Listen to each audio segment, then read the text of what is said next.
오늘 양금덕 할머니 여러분 아시나요?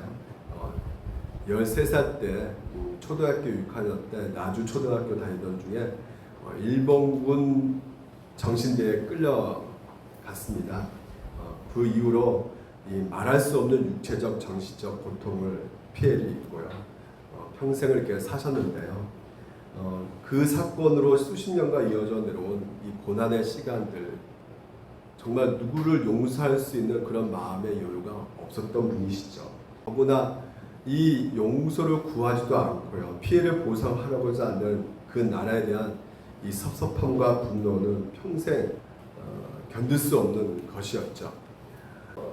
그런데 이 할머니가요, 2011년도에 일본에서 대지진이 있었거든요. 그래서 일본 사람들이 많이 죽었습니다. 그때 이 양금덕 할머니가 당시 기자하고 인터뷰한 내용이 이런 내용이었어요. 일본인 힘내십시오. 이렇게 인터뷰를 한 것이죠. 인터뷰하시고 이렇게 말합니다. 일본이 믿지만 사람을 미워해서는 되겠습니까? 이렇게 말합니다. 평생에 한이셨지만요, 용서만 구할 뿐 보복을 원하지 않는다는 그 선한 마음을 그분의 마음속에 엿볼 수가 있게 되었는데요. 우리는 여기서 우리가 볼 수 있는 것이 도무지 용서할 수 없는 사람을 용서할 때 우리는 거기에서 진정한 사랑의 힘을 느낄 수가 있게 된다는 것이에요. 저는 여기에서 이제 복음의 능력을 경험할 수 있게 된다는 것입니다. 우리가 보통 이제 복음의 능력이라 한다면 어떤 특별한 체험을 하면 우리가 복음의 능력을 경험할 수 있지 않을까? 아니면 좀 형통, 내가 잘 되고 또 이렇게 번영하면 거기서 하나님의 사랑과 은혜를 더욱더 더 크게 경험할 수 있지 않을까라는 생각을 하게 됐지만요, 예수님께서는 그렇게 가르치지 않으셨습니다. 예수님께서는 이렇게 말씀하시죠. 화평케 하는 자는 복이 있나니 그들은 하나님의 아들이라 일컬음을 받을 것이다, 이렇게 말씀하고 계세요. 그러니까 용서할 수 없는 사람을 용서할 때 하나님께서는요, 정말 하나님께서는 우리 가운데 얼마나 이 죄인을 용서하고 계시는지를, 그 용서의 깊이를 더욱더 알 수 있는 것이고요. 그러므로 말미암아 우리 가운데 하나님의 내가 자녀됨의 그 확신을 더욱더 가질 수가 있게 되는 것이죠. 오늘 여러분과 같이 용서가 무엇인지, 그리고 화목하는 것이 무엇인지, 그리고 또한 우리가 화평케 되는 것이 얼마나 우리 가운데 중요한 것인지를 오늘 이 본문의 말씀을 통해서 살펴보도록 하겠습니다. 이 세 가지입니다. 먼저 기억하라는 것이에요. 구원받기 전에 우리의 그 모습이 어떤지를 기억하라는 것이죠. 그리고 구원받고 나서 우리의 모습이 얼마나 큰 은혜를 받았는지를 또한 기억하는 것이죠. 두 번째는 바로 예수 그리스도께서 하나님과 우리 사이에 화목해 하셨고요. 마찬가지로 개인과 개인 사이도 하나님께서 화목하게 하셨다는 것을 말씀을 나누도록 하겠습니다. 그리고 이렇게 하나 되게 하는 것은 결국은 어디서 그게 가능하느냐? 바로 이 교회 공동체에서 가능하다는 것을 오늘 이 본문을 통해서 말씀을 나누도록 하겠습니다. 먼저 기억하라는 것이에요. 11절 이렇게 되죠. 그러므로 생각하라, 이렇게 말하고 있거든요. 여기서 그러므로 라는 말은 어떤 말 때 이렇게 그러므로 접사를 쓰게 되냐면요, 앞에 준술된 내용을 토대로 해가지고요, 어떤 결론을 내릴 때, 우리에게 이렇게 행동을 촉구하고 싶을 때 그러므로 이렇게 말을 쓰거든요. 그러니까 바울은 그 전에 지난 시간에 뭐라 말씀하고 있냐면요, 바로 우리가 받는 구원이, 하나님부터 받는 이 구원이 얼마나 은혜인가를 나눴어요. 그렇죠? 그 은혜가 얼마나 큰지, 그리고 그 값없이 은혜를 우리가 어떻게 받아들일 수 있는 건지, 바로 빈손으로 받는다는 거 여러분 기억나시죠? 그래서 이렇게 우리가 놀라운 은혜를 받고, 우리가 그렇다면 그러므로 우리가 어떤 행동을 촉구하라고 지금 이제 말씀하고 있는 것이에요. 너희들이 이렇게 복음, 은혜로운 복음을 들었으니까 이제 이렇게 살아야 된다고 이렇게 말씀하고 있는 것인데, 먼저 이렇게 말하고 있어요. 뭔가 행동하기 전에 생각하라, 이렇게 말하고 있어요. 이 생각하라, 이 헬라어 이 단어 원뜻은 무엇이냐면 기억하라는 것이에요. 그래서 기억하라. 그러면 오늘 어떤 것을 기억하라고 촉구하고 있는지 11절 보게 되면 이렇게 말하고 있어요. 너희는 그때가 어떤 때입니까? 허물과 죄로 죽을 수밖에 없는 그런 존재였던 것이죠. 그런 존재인데 육체로는 이방인이요 손으로는 육체 행한 할례를 받는 무리라. 칭하는 자들로부터 할례받지 않는 무리라고 칭을 받는 자들이라. 다시 말해서 무엇입니까? 할례를 했던 자들은 누굴까요? 유대인들이죠. 할례를 받지 못한 사람들은 누굴까요? 이방인들이란 말이에요.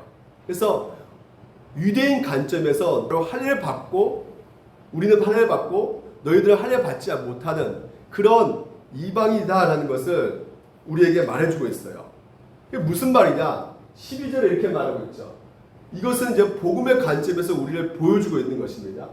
바로 그리스도 밖에 있었던 자들이었단 말이죠. 그리고 이스라엘 나라 밖의 사람이라 약속의 언약들이 주어지지 않는 외인이고 또한 하나도 없는 소망이 없는 자였다라는 거 이렇게 복음의 관점에서 우리 이방인이라는 것을 우리에게 알려주고 있어요. 다시 말해서 성경에서는 구원받기 전에 사람들에 대해서 어떻게 말하고 있느냐? 할매 없는 자, 바로 소망이 없는 자라고 지금 이제 말을 하고 있는 것이죠. 사실 우리가 보게 되면요, 예수를 믿기 전에 나름대로 다들 여러 가지 소망을 품고 살아갔을 것입니다. 성공에 대한 소망도 품고요, 그리고 여러 가지 행복에 대한 소망도 품고요, 그리고 건강에 대한 소망도 품고 어떤 되었든지 좀 성공하고 행복한 삶을 살아가고 싶다는 것이 그런 정도는 소망을 품고 살았을 것이에요. 근데 우리가 이런 소망들은 사실상 세상에서 살고 있는 사람들이 갖고 있는 소망들과 별 차이가 없는 것이죠. 왜냐하면 이런 소망은 이 땅의 것이거든요. 그러니까 영원한 거에 대해서 소망은 우리가 갖지 않았죠. 예수 믿기 전에는. 다시 말해서 영원한 하나님 나라, 영원한 생명, 영원한 영광, 여기에 대해서는 위의 것은 우리가 생각을 별로 하지 않았단 말이에요. 그러니까 우리가 가질 수 있는 소망은 이 세상의 것들이 전부였던 것이죠. 그러니까 이 세상의 소망의 것들은 이룰 수도 있고 이룰 수도 없을 수가 있는 것이죠. 하지만 중요한 것은 이 모든 것들은 죽으면 다 끝난다는 것이죠. 그 죽음 이후에 어떤 일이 벌어집니까? 바로 영원한 형벌, 영원한 비참이 우리 가운데 벌어질 수밖에 없는 것이란 말이에요. 여러분 19세기의 철학자, 유명한 철학자 중에 바로 이 무신론자였던 버틀런트 러셀이라는 사람이 있어요. 이 사람이 지은 책 중에 유명한 책이 뭐냐면 나는 왜 그리스도인이 아닌가라는 책을 썼습니다. 그러니까 자신이 왜 무신론자이고 왜 하나님이 없는 게 확실한지를 자기 나름대로 이제 증명해 보이려고 애를 썼던 사람이었습니다. 근데 이 사람이 되게 재밌는 게 뭐냐면 이 세상의 소망에 대해서 이 책에 대해서 간략하게 말을 해주고 있는데요. 요약하면 이렇습니다. 이 사람이 뭐라면 과학은 이 세상을 더 좋은 곳으로 만들 것이다. 그러나 눈부시게 발전된 세상, 인간이 사랑하고 소중히 여기는 이 모든 것은 태양의 소멸과 함께 사라질 것이다 라고 말하고 있어요. 그렇지 않습니까? 이 눈부신 문명 발달은요, 결국은 이 태양이 소멸되면 모든 것이 다 끝난다는 것이죠. 모든 게 다 죽어버리게 되기 때문에 다 끝난다는 것이에요.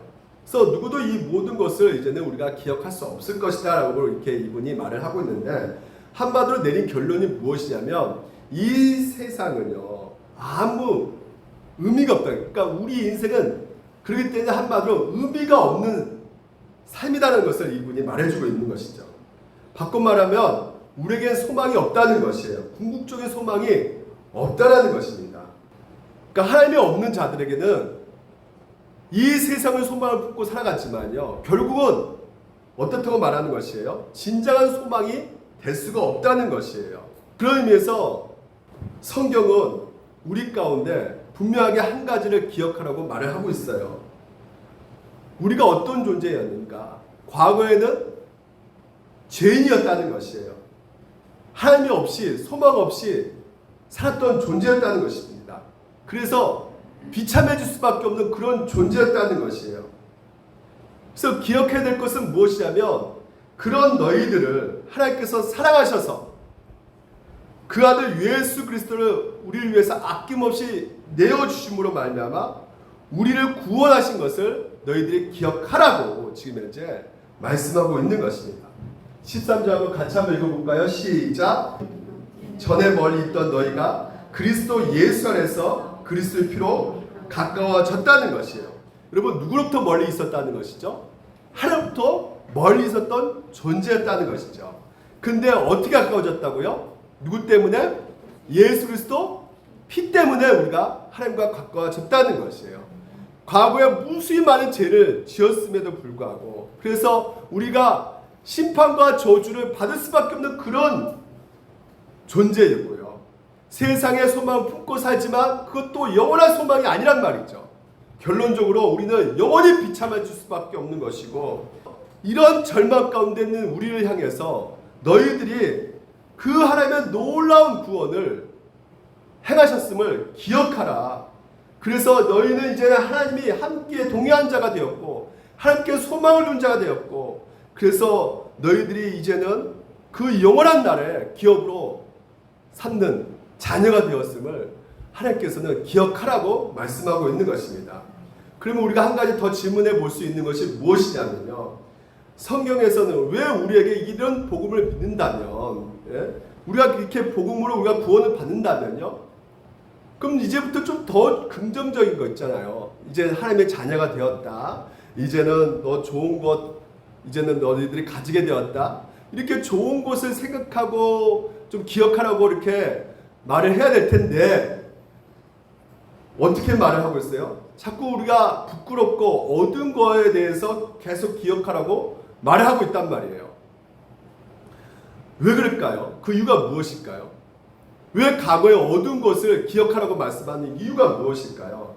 왜냐하면 우리가 구원을 받는다 할지라도요, 구원받기 전에 우리가 어떤 사람인지, 어떤 죄인이고 어떻게 소망 없이 살던 사람이었는지를 우리가 끊임없이 기억하지 못한다면 우리가 받은 구원이 얼마나 놀라운 것인지, 얼마나 감격스러운 것인지를 잊고 사는 존재이기 때문에 그렇다는 것이에요. 하나님께서 주신 이 구원의 선물이 엄청나게 큰 선물임에도 불구하고 우리는 이것을 너무나 쉽게 잊고 살아간다는 것이죠. 그러니까 하나님의 이 주신 이 구원이 하나님의 선물로 값지게 내 인생 가운데 다가오는 것이 아니라 어떻게 다가오는 것이에요? 마치 정당한 것처럼 내가 그래도 이렇게 괜찮게 사니까 이렇게 이런 구원 받을 만한 합당한 자야 라는 생각이 우리 가운데 끊임없이 치밀어 들어오기 때문에, 그렇게 되면 어떻게 되겠습니까? 결코 하나님이 주신 은혜를 누릴 수가 있어요, 없어요? 없단 말이에요. 그래서 성경 지속적으로 너희들이 과거에 어떤 사람인지를, 얼마나 소망이 없는 사람인지를 기억하라는 것이에요. 동시에 너희가 어떻게 이렇게 놀라운 사랑을 받았는지를 제발 좀 생각하고 기억하라고 우리에게 말을 하고 있는 것입니다. 그래서 우리가 복음의 중심의 삶을 보게 되면 이 도표 기억날 거예요. 우리가 은혜를 받을 수 있는 것은 내가 얼마나 죄인이고 얼마나 절망 가운데 있고 소망이 없는 자, 영원히 비참해 그 지옥의 형벌에 떨어질 수밖에 없는 존재를 우리가 더 깊이 인식하고요, 그리고 내가 받은 그 구원의 그 하나님의 은혜, 나를 자녀로 삼아주고 하나님 나라를 기업으로 삼아주신 이 놀라운 그 하나님의 은혜를 더 풍성하게 누릴 때, 그때 내가 받은 그 예수 그리스도, 하나님께서 나에게 주신 그 예수 그리스도가 더 어떻게 느껴질 수밖에 없는 것이에요? 소중하게 사랑으로 느껴질 수밖에 없게 되는 것이란 말이죠. 그래서 구원 받기 전에 너의 상태를 기억하라는 것이에요. 이것은요, 오늘 우리가 제대로 잘 보여주는 한 분이 누구냐면 바로 이 바울이 자기가 서신서를 쓰면서 그렇게 말을 하고 있어요. 보십시오. 바울이 이렇게 말합니다. 내가 전에는 뭐라고요? 비방자요, 박해자요, 폭행자라고 말합니다. 아니, 지금 바울이 어떤 상태에 있는데요? 사역을 열심히 하잖아요. 충성스럽게 열심히 사역하고 있는 자기 자신에 대해서, 아니 나는 이렇게 열심히 하고 있습니다, 당신도 나 이렇게 열심히 하는 것을 본받으십시오, 이렇게 말을 해야 될 텐데 그렇지 않고 뭐라 말합니까? 나는 비방자 박해자 했다는 것이에요. 그러면서 뭐라고 합니까? 주의 은혜가 그리스도 예수 안에 있는 믿음과 사랑과 함께 넘치도록 풍성하게 내가 받은 자다. 이렇게 말하고 있어요. 고린도전서도 마찬가지죠. 나는 사도 중에 가장 작은 자라. 나는 하나님의 교회를 박해했다. 그러니까 나는 어떤 사람이다? 과거에는 구원받기 전에는 뭐라고요? 끝에 죄인 중에 가장 큰 괴수였다. 그러니까 어두운 과거를 굳이 끄집어낼 필요가 없는데 이렇게 정말 새롭게 나 변하게 되었다 이런 얘기해야 될 것인데 그렇게 얘기하지 않고 이상하게도 바울은 자기가 어둡고 부끄럽고 심지어 죄인 중에 괴수다 고백할 정도로 어떤 면에서 지금 바울에 있는 상태에 전혀 어울리지 않는 그런 고백을 하고 있단 말이죠. 왜 그렇다고요? 만약에 여러분 구원받기 전에 내가 어떤 사람인지를 망각해버리고 산다면 더 이상 내가 받고 있는 은혜가 아니기 때문에 그렇단 말이에요.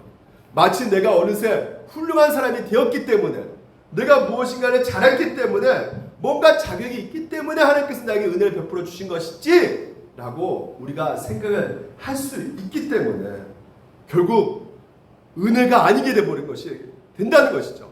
내가 자격이 있고 공로가 있기 때문에 내 의가 있기 때문에 이렇게 하나님께서 나에게 선물로 주실 거야 이런 생각을 할 수 있기 때문에 오늘 하나님께서는 기억하라는 것이에요. 네가 어떻게 구원받았느냐. 우리는 뭐라고요? 다시 한번 기억합시다. 구원받기 전에 하나님 나라의 소망이 있는 자였습니까? 영원한 생명에 대해서 관심이 있는 자였어요? 없었어요. 그런 우리를 거듭나게 하셔가지고 영원한 나라의 소망 갖게 하시고 그리고 하나님의 자녀 되게 하시고 그래서 오늘 여러분 우리의 과거의 상태를 모르게 되면 결코 여러분 스스로가 내가 받은 은혜에 대한 그 감격과 감사가 제대로 나올 수가 없게 되기 때문에 오늘 하나님께서 우리 보고 과거에 기억하라는 것이에요. 목사님 내가 뭔 그렇게 큰 죄를 지어가지고 죄인 중에 괴수라고 말합니까? 나 그렇게 큰 잘못 없어요. 여러분 이렇게 말한다면 그 사람은 뭘 말해주고 있는 증거입니까? 그렇죠. 예수 그리스도께서 나를 위해서 죽으실 정도로 심각한 죄인이었다는 것은 망각한 채 살아가고 있다는 증거가 되는 것이란 말이죠. 그러니까 여러분 무엇을 받아들이셔야 되는 것이요? 오늘 이 성경의 하나님의 말씀을 받아들이셔야 된다는 것이요. 성경에서 뭐라 말합니까? 너희들은 결코 하나님 아버지 앞에 설 수 없는 죄인이라는 것이에요. 그분께 호의를 받을 수가 있는 존재가 절대 아니다. 뭐만 받을 수밖에 없는 존재다? 영원한 진노, 영원한 심판 이것밖에 주어진 것이 없다. 그럼에도 불구하고 하나님께서는 나 같은 죄인을 위해서 하나밖에 없는 아들 죽이시면서까지 우리를 구원하셨다. 그분의 자녀로 삼아주셨다. 결코 받을 자기가 없지만 하나님의 그 한없는 사랑과 은혜를 통해서 오늘 이 은혜를 주신 것에 대해서 우리가 더욱더 깊이 깨달을 수 있는 것은 내 과거의 상태를 알았을 때 그래서 내가 받는 이 구원이 얼마나 크고 얼마나 감격스럽고 얼마나 기쁜 것인지를 이 은혜가 여러분 가운데 다가오게 될 수 있게 되는 것입니다. 오늘 이 메시지가 여러분에게 그것을 전해주고 있는 것이에요. 두 번째는요. 우리가 하나님과 사람과의 화목하게 되었다는 것이에요. 그리고 우리 서로를 화목시켜서 하나로 만드셨다는 것을 말해주고 있습니다. 14절 한번 같이 한번 읽어볼까요? 시작. 그는 우리의 화평이신지라 둘로 하나를 만드사 원수된 것 곧 중간에 막힌 담을 자기 육체로 하셨다는 것이에요. 자, 둘이 어떤 사람이라고 지금 이제 단지 예를 들고 있어요. 누구를 두고 있냐면 유대인과 이방인을 예를 들면서 둘이 어떤 사이였습니까? 원수였어요. 네? 원수였어요. 그러니까 이 원수가 어떻게 된 겁니까? 그리스도께서 하나 되게 만드셨다는 것이에요. 그러면 어떻게 지금 현재 어떻게 화목대가 하나 되게 만드셨을까? 자, 둘을 지금 어떻게 하나로 만드셨냐고 이렇게 말하냐면요. 지금 둘로 하나로 만드사 뭐를 어떻게 하셨다고요? 중간에 막힌 담을 허셨대요. 네. 그러니까 이 둘이 서로 원수된 자들인데 어떻게 이것이 하나 되게 하셨는가? 막힌 담을 그 방법이 뭐냐면 막힌 담을 허시는 방법으로 하셨다는 것이에요. 그러면 이 막힌 담이 무엇일까요? 15절을 보면 나와요. 법 정으로 된 계명의 율법을 폐하셨다는 것. 그러니까 막힌 담이 무엇이냐면 율법인 거예요. 이 율법을 무효화시켰다는 것이죠. 누가요? 예수 그리스도께서. 그러니까 여러분, 율법이 이 막힌 담이라고요? 율법이 선한 거예요? 나쁜 거예요? 율법이 선한 거지. 좋은 거란 말이에요. 근데 율법이 선한 것인데 오히려 이 율법이 뭐란 말이냐면 이방인과 유대인과 원수되게 하는 갈등을 일으키는 그런 기능을 했다고 말하는 거예요. 이것을 허무셨다는 것이에요. 누가요? 예수님께서. 좀 혼란스럽죠? 율법이 선한 것인데 왜 나쁜 기능을 했을까? 왜 원수되게 만들었을까? 왜 이방인과 유대인과 이 원수되게 만든 그 이유가 무엇일까? 우리가 이것을 제대로 알려면 율법을 주신 목적을 우리가 정확하게 알면 알 수가 있어요. 여러분, 하나님께서는요, 율법을 언제 주셨죠? 십계명 언제 주셨어요? 출애굽하기 전에 주셨습니까? 출애굽 나서 주셨어요? 출애굽하고 나서 주셨죠. 다시 말해서 한 백성으로 삼으신 다음에 시내산에 가서 율법을 주셨단 말이죠. 뭘 말해주고 있습니까? 너희는 이제는 구원받았다는 것이에요. 너희는 그 사랑과 은혜로 구원받는 자가 되었기 때문에 하나님 백성이 되었기 때문에 이제는 하나님의 그 말씀대로 살 수가 있다는 것이에요. 그래서 주신 것이 율법이에요. 근데 그 율법은 어떤 율법입니까? 바로 하나님과의 관계를 더욱더 풍요롭게 하는 말씀이란 말이죠. 그래서 하나님 관계를 더욱더 계속해서 아름답게 풍요롭게 진행시키기 위해서 주신 것이 바로 무엇이다? 율법이에요. 그러니까 이스라엘 백성들이요, 보십시오. 하나님 말씀을 율법을 제대로 지켰어요, 안 지켰어요? 안 지켰단 말이죠. 그런데도 불구하고 하나님께서 이스라엘 백성들을 버리셨어요, 안 버리셨어요? 안 버리셨단 말이죠. 율법을 안 지키고 우상 숭배인데도 불구하고 하나님께서 이스라엘 백성들을 버리지 않으시고 계속해서 그들을 이끌어 가시면서 징계하시죠. 왜? 더욱더 율법을 통해서 그들과 같이 함께 풍요로운 관계를 만들기 위해서 계속해서 선지자를 통해서 계속해서 말씀에 가시는 것이죠. 그러니까 율법은 결국은 그 풍성한 관계에 머무를 수 있게끔 하시기 위한 하나님의 또 다른 은혜의 방편이 된다는 것이에요. 또 하나, 하나님께서 율법을 주신 것은 또 그 율법을 지킴으로 말미암아 하나님께서는 그들을 어떻게 하시는 것입니까? 거룩하고 흠없게 하나님의 백성으로 이렇게 딱 만들어 가시는 것이에요. 그래서 그렇게 거룩한 백성을 만드시게 하심으로 말미암아 세상 사람들에게 뭘 보여주게끔 하시려고요? 그렇죠. 그들 또한 이스라엘 백성을 통해서 하나님을 경외해야겠구나, 하나님을 예배해야겠구나, 전도하게끔 하나님의 나라를 그들 통해서 보여주게끔 하기 위해서 하나님께서 그들에게 율법을 주셨던 것이죠. 그런데 이스라엘 백성들은 그 율법을 어떻게 사용했습니까?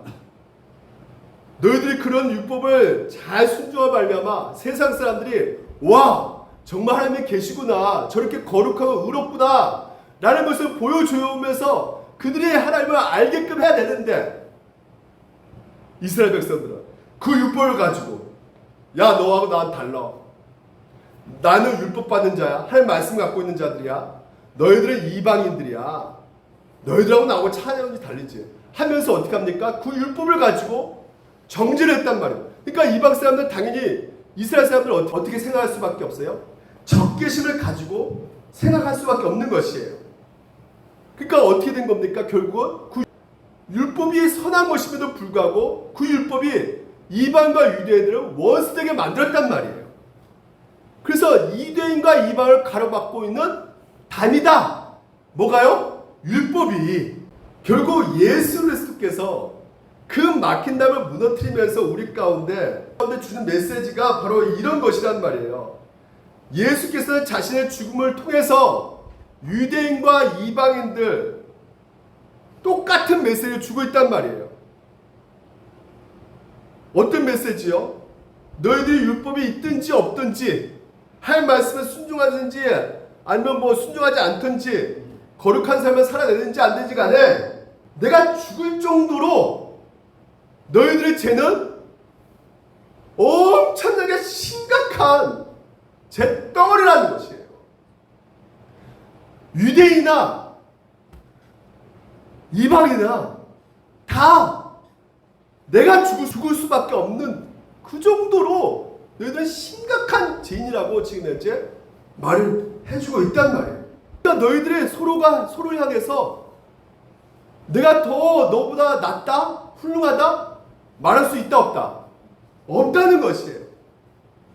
내가 너를 위해서 죽을 만큼 너희들이 심각한 죄인이기 때문에 서로가 서로를 정죄하고 깔보고 무시해서는 안 된다는 것이죠.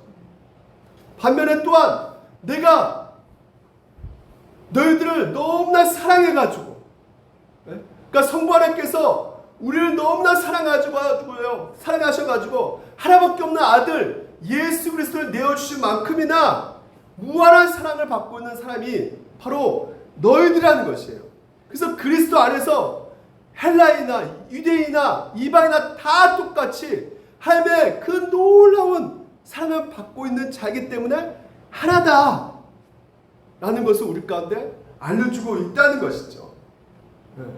그래서 예수님은 그 십자가 죽음을 통해서 우리가 받아야 될 그 율법의 저주와 심판을요, 그 형벌을 대신 다 감당하시고 그리고 죽기까지 순종하심을 말미암아 오늘도 우리에게 주어진 그 모든 율법의 요구들을 다 성취하셨기 때문에 그분이 율법을 허무셨단 말이에요. 무효화시켰단 말이죠. 그렇기 때문에 유대인인지 이방인인지 의롭게 되어야 되잖아요.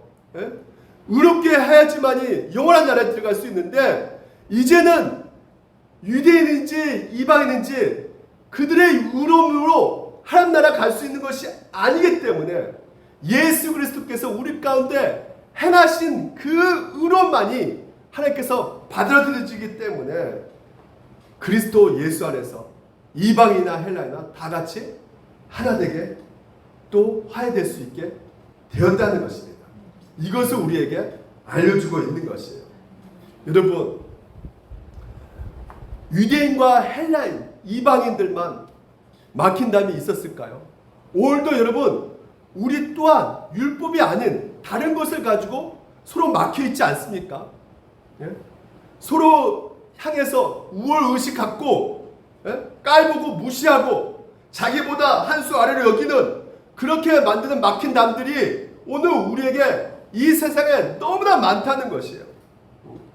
우리나라만 보더라도 그렇지 않습니까? 그걸 제대로 보여주고 있는 것이 무슨 판이다? 정치판이란 말이에요. 좌파, 우파, 보수, 진보. 여러분, 보수, 진보는 우리나라만 있는 게 아니라 다른 나라도 있어요. 서로 의사 나누고 서로 개진하면서 이 나라를 잘 이끌어갈 수 있는 그런 자유롭게 발표할 수 있고 자기 의견을 내세울 수 있는 것이 보수, 진보 좋은 거예요. 나쁜 게 아닙니다. 근데 문제는 뭡니까? 문제는 정치와 관련해서 가장 이 사회의 큰 문제점은 바로 이겁니다. 나하고 정치 색깔이 다르다고 해서. 예? 그러니까 내가 갖고 있는 사상이 절대화시켜버린단 말이죠. 그러니까 좌편이든 우편이든 진보든 보수든 간에 자기가 생각하는 것이 마치 진리인 것처럼 생각하고 그것을 절대화시켜버리고, 그래서 내가 남보다 더 우울한 것처럼, 그리고 상대방 뭡니까? 상대방 갖고 있는 그것은 뿔 달린 마귀고 악한 거고 잘못되고, 이런 경향들이, 그런 생각도 우리가 많이 갖고 있지 않습니까? 그러니까 여러분, 이런 태도의 이면에는요 무엇이 깔려져 있냐면 내가 너보다 우월하다는 것이에요. 그런 교마함이 우리 안에 깔려져 있는 것이란 말이죠. 유대인이 이방인을 대하는 것처럼 똑같이 우리 또한 그런 생각을 가지고 상대방을 대한단 말이죠. 이것은 여러분, 이런 막힌 담은요 율법뿐만 아니라 전 사회, 지역 감정, 갈등도 마찬가지입니다. 다 들어가 있어요. 내가 늘 너보다 낫다라는 것이죠. 그러니까 이것이 여러분 개인적인 그런 곳으로 들어오게 되면요 무슨 생각이 날 수밖에 없냐면, 내가 너보다는 학벌이 더 좋아, 내가 너보다는 가진 게 더 많어, 내가 너보다 등수가 더 높아, 이렇게 상대방을 무시하고 깔보는 일들이 우리 가운데 막힌 담으로 딱 서 있단 말이에요. 그래서 담을 어떻게 합니까? 계속 쌓아간단 말이에요. 쌓아갑니다. 신앙 영역에서도 막힌 담이 있을까 없을까요? 동일합니다. 얼마든지 막힌 담에 쌓을 수가 있어요. 야, 내가 너보다 기도를 몇 시간 하는데, 내가 너보다 예배를 너무나 잘 드리고 있어. 너희들 새벽 기도도 안 하지? 난 새벽 기도도 해. 그러니까 어떻게 합니까? 이미 지체들 향해서 어떻게 하고 있어요? 막힌 담을 쌓고 있는 거예요. 그러면서 은밀하게 뭡니까? 상대방을 배제시키며 나가는 거예요. 그래서 여기는 신령한 사람이 없네. 내가 제일 신령하네. 더 영적인 것이 없을까? 더 신비롭고 더 기가 막히는 그런 거 없을까? 막힌 담을 쌓고 가는 거예요.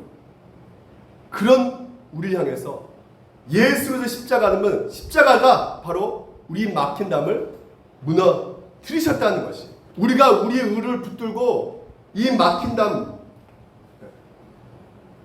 쌓고 있을 때 하나님께서 우리에게 주신 메시지가 무엇입니까?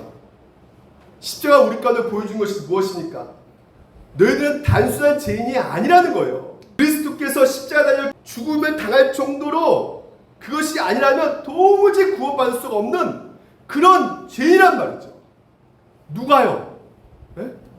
저렇게 연약하고 실수 많고 허물 많은 그 성도뿐만 아니라 목사부터 모든 다 똑같이 허물과 죄로 죽을 수밖에 없는,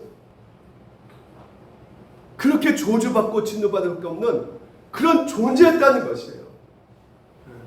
심각한 구원받지 못할 죄인이었다는 것을 보여주고 있는 것이 바로 십자가였단 말입니다. 그렇기 때문에 오늘 우리는 내가 너보다 더 낫고, 내가 너보다 더 훌륭하고, 내가 너보다 더 뛰어나고, 내가 너보다 더 신앙생활 잘하고 이렇게 말할 수가 없단 말이에요. 이것이 바로, 이렇게 생각하고 있다면 이것부터가 벌써 뭡니까? 막힌 담을 쌓고 있단 말이에요. 우리는 모두 똑같이 죄인이고요, 똑같이 하나님의 사랑을 받고 있는 자란 말이에요. 우리 교만을 무너뜨리면서 동시에 우리가 받는 그 사랑이 오늘 우리를 서로 받아내고 품어줌으로써 여러분 가운데 이제는 세상 관점이 아닌 하나가 될 수 있게끔 하나님께서 그 모든 것을 십자가로 말미암아 연결시켜 주셨단 말이죠. 그 십자가 죽음으로 말미암아. 그런 우리인데도 불구하고 우리가 그것을 기억하지 못하고, 내가 받은 이 구원이 얼마나 큰지를 기억하지 못하고 있으니까 계속해서 자기 의 때문에 싸우려 든단 말이에요. 의를 쌓고 있단 말이에요. 그러니까 하나가 될 수가 없는 거죠. 네?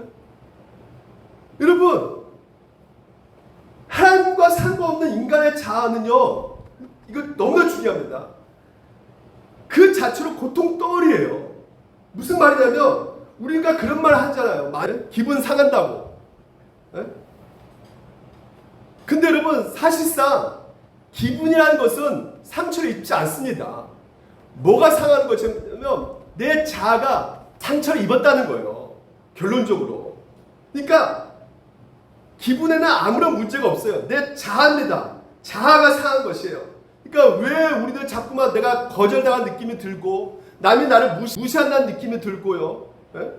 나가 좀 정말 무시당할 때 내가 왜 이렇게 어리석고 진짜 한심하고 바보처럼 느낌이 드는 이유가 무엇일까요? 내 자아가 이상이 느껴지는 거예요. 다시 말해서 나의 자아에 대한 이해가 왜곡되어졌기 때문에 그렇게 생각이 든단 말이죠. 그러니까 이 텅 빈 자아를 채우기 위해서 사람들이 분주한단 말이죠. 뭘 열심히 분주합니까? 바로 비교하고 자랑하는데 분주한단 말이에요. 본질상 우리 인간의 자아는요, 다른 사람과 비교함으로써 말미암아 자신의 공허함과 불안을 해소할 수 있다고 생각한단 말이에요. 항상 그래요. 그래서 자신이 비교하는 사람보다 더 성공하고 내가 더 똑똑하고 더 잘생긴 것을 갖고 있다면 우쭐해지는 것이에요. 반면에 우리보다 더 성공하고 더 잘생기고 더 잘나간 사람 앞에서는 결국은 그 우쭐함이요 온데간데 없이 사라지고 마게 되는 것입니다. 그래서 C.S. 루이스가 뭐라 말했냐면요, 우리 본성적인 인간 자아에는요 뭐가 있냐면 그 중심에는 본질상 경쟁적인 교만이 있다고 말을 해요. 그러니까 자신이 다른 사람들과 비교해서 더욱더 돋보이게 함으로써 자랑을 하잖아요. 그래서 인간 스스로가 화려한 이력을 만들려고 무척이나 애를 씁니다. 더 돋보이게 만들려고. 그래서 인스타그램, 페이스북 보면 우리가 너무나 잘 알 수가 있지 않습니까? 분주합니다. 자기를 드러내려고. 더 멋진 몸매, 더 화려한 집. 근데 이런 사람이요, 여러분, 더 의기소침에 빠진다는 거 아십니까? 열등감에 더 빠지게 돼 있어요. 왜 그럴까요? 보통 여러분, 자기 자신이 너무 싫다고 말하는 사람 있잖아요. 그렇죠? 열등감에 빠진 사람도 있잖아요. 스스로 막 되뇌이게 하잖아요. 유축되고 쪼그라들고. 난 약하고 약하다. 열등감의 주인공은요, 게임이 졌으니까 나에 대한 어떤 절망감에 빠진단 말이에요. 그리고 승자처럼 보이는 그들을 향해서 어떻게 생각합니까? 시기하기 시작합니다. 미워지는 거예요. 반면에 우월감의 주인공은 어떨까요? 승리감을 맛보게 되죠. 그 승리감 맛보게 되면서 이기고 있음을 확인하려고 끊임없이 뭘 하게 돼요?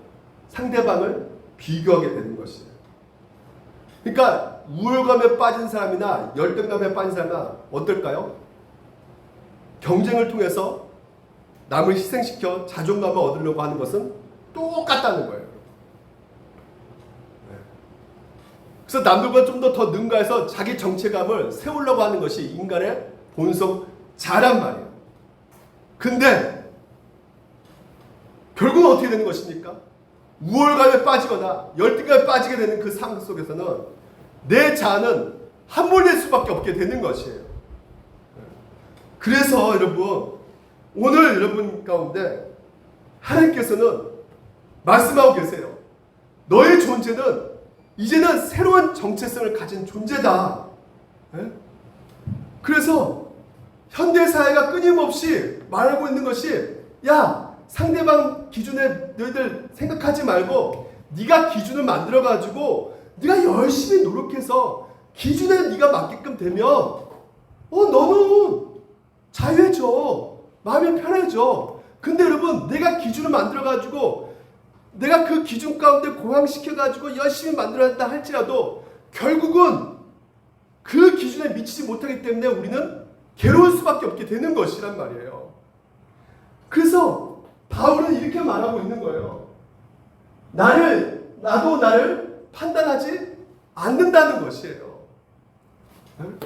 자신을 기준을 세우지 않는다는 것입니다. 다시 말해서 자신을 생각하지 않는다는 것이에요. 나는 나 자신을 판단하지 않는다는 것입니다. 그러니까 나는 다른 사람들에게 뭔가 좋게 보일까 이런 생각하지 않는다는 거예요. 그래서 뭔가 애를 쓰지 않는다는 거예요. 바울이. 그럼 뭐 어떻게 하냐? 뭐라고 합니까? 나를 심판하시는 건 누구라고요? 주님이시라는 거예요. 오늘 여러분을 진짜 정확하게 보고 계신 분은 누구시다? 유일하게? 이 세상이 아닙니다. 이 세상은 다 여러분을 함정에 빠뜨리게 만든단 말이에요. 속지 마시기 바랍니다. 정말. 너 기준 만들어라는 거예요. 너 이렇게 좀 잘 이루는 것을 보게 되면 너희들 기분 좋아지고 자유하게 된다. 그러니까 너희가 니들 충분히 너희들을 만들 수가 있다 하지만 우리는 그 기준도 미치지 못한다니까요. 그래서 인간은 끊임없이 그 기준을 살아보려고 여러 가지 기준을 만들지만 결국은 함몰되게 되어 있어요. 그래서 바울은요, 오늘 여러분에게 판단의 기준은 오직 하나님밖에 없다. 그럼 하나님께서 여러분 가운데 이미 여러분 가운데 날마다 판단받고 있는 그 재판석에 서게 되는데 여러분을 때로는 이길 때가 있고 질 때가 있지 않습니까? 그 판결에. 그렇지 않습니까? 근데 이미 여러분은 재판을 받은 자라는 말이에요. 뭐라고 재판을 받았을까요? 이제는 너희들은 예수 그리스도 근거로 말미암아 이제는 예수께서 그 모든 의를 이루셨기 때문에 너희들은 의로운 존재란 말이에요. 네? 이 세상 그 어떤 가치보다 가장 보석 같은 큰 가치다. 민서가. 그게 하나님의 여러분 향한 판단이십니다. 같이 한번 읽어봅시다. 끝에 빨간시. 시작. 내 사랑하는 아들이라 내가 너를 기뻐하노라.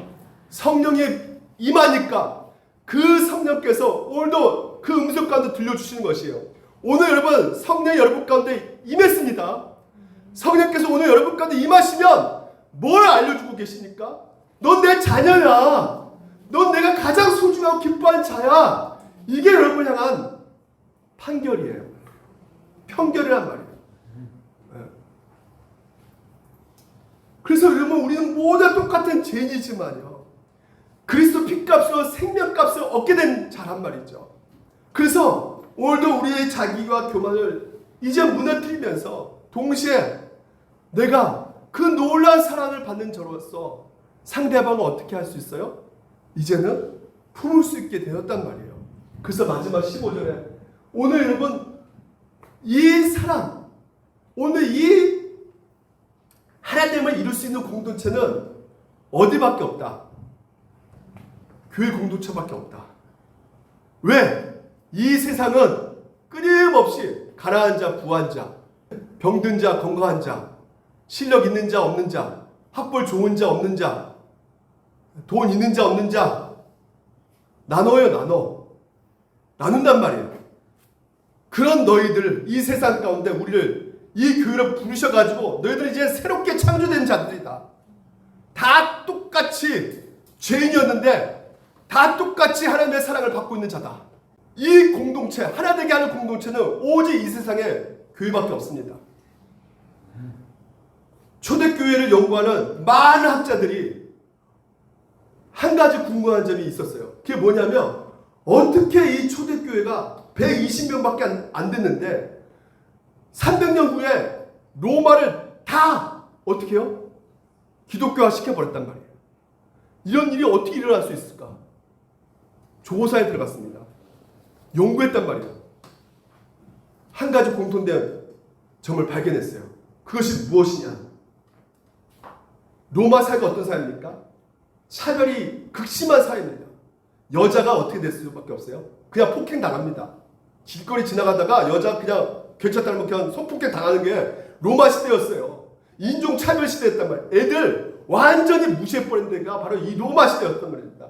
신분 사회였어요. 계급 사회였어요. 근데 그 계급 사회가요. 세상에 교회 안에 들어가니까 차별이 없는 거예요. 신분 차이가 없는 것입니다. 서로 교회 안에서 존귀하게 여김받게 해주는 거예요. 교회 안에서 존귀하다. 동등하게 여김받는 거예요. 어디서? 교회 안에서. 이것만이 어떻게 해요? 이 모든 로마 이 사회를 기독교화 시킬 수 있었던 원인이었다 라고 결론을 맺었단 말이에요. 여러분, 그렇습니다. 오늘 여러분, 우리 모두가 죄인입니다. 영원한 형벌 받을 자입니다. 자격 공도 있어요, 없어요? 없어요. 없기 때문에 내 형제도 어떻게 볼 수밖에 없는 것이에요? 동일하게 볼 수밖에 없는 것이에요. 나도 자격 없는, 공로 없는 사람이었는데 하나님이 날 구원시켜 주셨는데 저 사람도 마찬가지로 뭐예요? 하나님께서 구원시켜 주시는 사람이다라고. 그래서 어떻게 할 수밖에 없는 것입니까? 우리는 화목해 할 수밖에 없단 말이에요. 윌리엄 윌버포드가 누구냐면 영국 1807년에 영국 노예 제도를 폐지시킨 분입니다. 25살 때 거듭난 체험을 했어요. 거듭나가지고요. 그가 거듭나서 경험한 그 은혜를 통해서 딱 이 세상을 보니까 완전히 차별이 있는 거예요. 인종차별. 그래서 국회의원이 돼가지고요. 의회 가가지고 맨날 했던 말씀이 뭐였냐면, 야, 이게 영국이 하나님 나라냐? 하나님 나라에 차별 없는데 어떻게 이 노예제도가 이 나라까지 있느냐? 근데 그 의회 가운데 많은 사람들이, 야, 노예제도 폐지하면 나라가 망해져. 경제가 안 들어가. 그러니까 그런 말 하지 마. 그럼에도 불구하고 죽기를 각오하고 노예 폐지를 선언했어요. 결국은 1807년도에 노예가 폐지됩니다. 이때가 가장 큰 복음의 능력을 윌리엄 윌버포드가 경험했다고 말하는 것이에요. 여러분, 복음의 능력입니다. 복음의 능력이 우리는 자꾸만 뭔가 신비로운 체험 아니면 뭔가 좀 내 인생 가운데 번영되고 잘 되는 것이 복음의 능력을 생각하지만, 복음의 능력은 어디에 있냐면 용서에 있단 말이에요. 화목하는 데 있단 말입니다. 성경에서 이렇게 말하고 있어요. 같이 한번 읽읍시다. 시작. 화목하는 자는 복이 있나니 그들이 하나님의 아들이라 일컬음을 받을 것이다. 오늘 여러분 가운데 그렇지 않습니까? 원수대자들, 진짜 저 인간 보면 화가 나고 정말 상주하고 싶지 않고, 그래서 저도 감히 여러분 가운데 그런 마음, 상처받고 있는 마음 가운데 그런 마음 용서하십시오, 화목하십시오 말하기가 진짜 힘들어요. 왜? 그 상대방의 심정을 대보지 못했으니까. 하지만 여러분 가운데 그럼에도 불구하고 진짜 복음의 능력을 여러분이 믿는다면 그 복음 능력이 단지 내가 축복받고 잘되고 인생의 편한 그 능력이 아닌, 그것뿐만 아닌 여러분 삶 가운데 정말 힘들게 만들고 지치게 만들고 아프게 만드는 뭡니까? 화목하지 못하게 이 상태, 이 막힌 나, 이것을 허물을 풀 수 있는 그 능력이 여러분 가운데 잇따르면 여러분은 어떻게 할 수밖에 없어요? 먼저 손을 내밀 수밖에 없는 것이고요. 그리고 정말 누가 항상 무시당하고 외톨이당하고 어렵게 당한 사람들 볼 때마다 먼저 가서 어떻게 해요? 괜찮냐고 물어보고 힘내라고 말할 수 있는 그런 사람이 될 수밖에 없는 것입니다. 그게 복음의 능력이에요. 그 능력이 오늘 여러분 가운데 이 말씀을 통해서 전해주고 있습니다. 얼마나 중요한 말씀입니까, 여러분? 여러분, 화평케 하는 자, 오늘 예수님께서 이 땅 가운데 화평케 하는 자로 오셨어요. 근데 그분께서는 십자가에 달리면서 하나님, 그때 늘 아버지를 불렀거든요. 하나님을 아버지를 불렀던 그분이 십자가에 달렸을 때는 아버지를 부르지 않고 하나님이라 불렀어요. 왜 나를 버리셨습니까? 하나님, 아버지를 부를 수가 없단 말이죠. 화평케 하러 오신 자는 하나님의 아들의 이끌음을 받을 수가 없었어요. 왜? 우리 때문에 저주, 심판 대신 다 받으셨기 때문에 오늘 우리가 하나님의 아들을 이제는 이끌음을 받게 하기 위해서 그 순간에는 아버지라 부를 수가 없었던 것입니다. 그렇기 때문에 오늘 여러분이 화평케 하는 자로서 서 있다면, 그 복음의 능력 가운데 있다면 여러분들은 하나님의 아들인 것을 확신하며 살아갈 수 있게 되는 것입니다. 그게 복음의 능력이에요. 내가 하나님의 자녀 되면 어떻게 할 수 있느냐? 먼저 손 내밀고, 먼저 용서해주고, 먼저 뭐예요? 품어주고 공감해주고, 그때 여러분이 하나님의 자녀구나라는 확신 가운데 설 수가 있게 되는 것입니다. 한 주 가운데 하나님의 자녀로서 화목해 하는 여러분 되시기를 주님 이름으로 축원드립니다. 이 시간 기도할게요. 기도하겠습니다. 자비로우신 하나님 아버지, 오늘도 사도